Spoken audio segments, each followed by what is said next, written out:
Welcome to YOUCANIC. Today here on YOUCANIC we have a 2020 Buick Enclave, and on this Buick Enclave we're going to go over the procedure in which you check and or add engine oil to the vehicle. So to start with, you would need to unlock your door if your door is locked, and then open the door. Then you come right down here where your left foot would be sitting and or left knee, and this is the lever you need to pull from the inside. That releases the latch, and then we have the secondary safety latch to be able to open up the hood. And so from on the outside, now we're around the front of the vehicle, right here above the emblem, right here in the middle, we have a lever.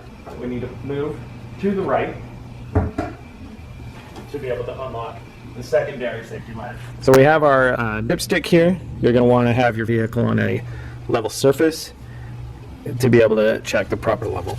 So first we will check our level by pulling up our measuring device, cleaning it off, and then we have little hashtags is where we want it in between. So you clean it off and then reinsert,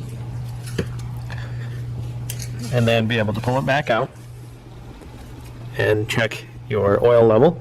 The oil level is right in the operating range right now, but if it was on the very low side, it's generally a quart to fill it up to the top.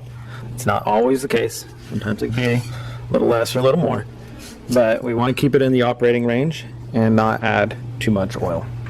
So if you need to add oil, if it's not in the operating range, here's the oil filler cap.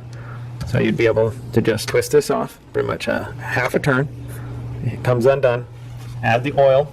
Use a funnel if needs be, so you don't spill oil all down the side of the engine.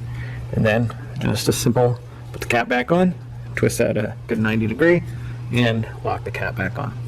And so that's how you would check and add your engine oil on your Buick Enclave. This has the V6 3.2 liter engine in it. Thanks for watching YOUCANIC, where you can be the mechanic.